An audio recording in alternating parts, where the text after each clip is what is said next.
My name is Helene Türstel. I am a fat activist.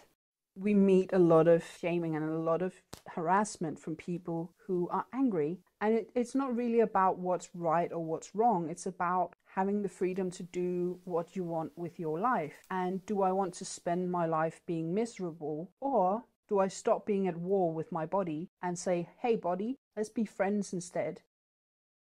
36-year-old Helene studies English in Aarhus and goes by Chubby Dane on Instagram, which is her main platform for daily activism and spreading body positivity. My way into activism was kind of gradual, because it started with me just trying to make peace with my own body, because like many fat people, I learned to dislike my body and blame it for basically everything in my life that made me unhappy. So I just started following other people that I found inspiring, and some people followed me back, and I followed people who were also like on a journey trying to accept themselves. And it just started with like putting up selfies, and then, okay, I'm gonna take a picture of my thighs, and then I'm gonna put it up and hope people don't think I'm disgusting. And then they didn't. They were like, yeah, well done, and that was great. It's like when friends hype you up and go like, yeah, you look great, or I'm so glad you said this thing, or I can relate to it. It makes you feel confident and makes you feel glad to have like a network and a group of people around you who are celebrating you.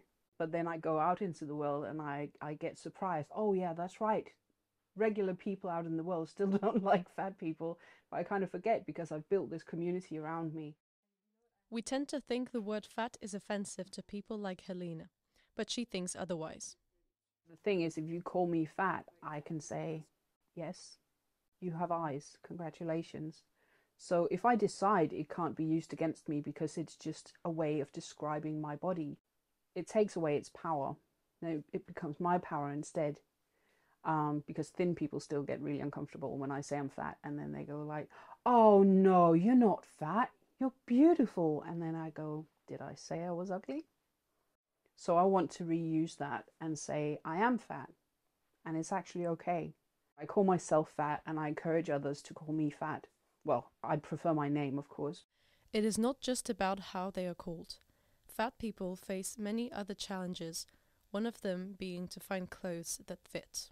If there is something, we might find one item, and then what if that item is ugly? And it's like, okay, that's what I get, thank you. The amount of X's are also very limited, so they might say that they have plus size, but then it only maybe goes up to my size, but a person bigger than me still wouldn't be able to find something.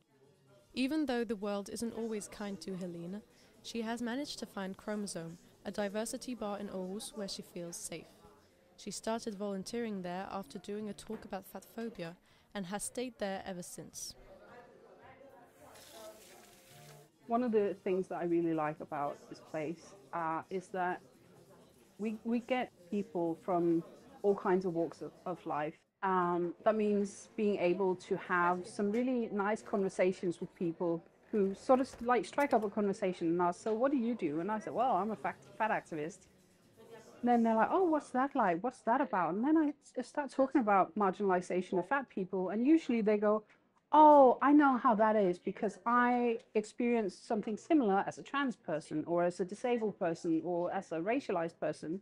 So I know what it's like to be excluded and to be marginalized and to be shamed for like how I look to people. There are more important things in the world to worry about than being a certain size.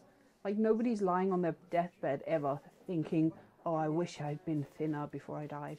Like, who cares? Like, have you lived a good life? Have you enjoyed yourself? Have you surrounded yourself with people you love? Have you laughed and danced and done all the good stuff that makes life great? Or have you been stuck on a treadmill, ashamed of yourself?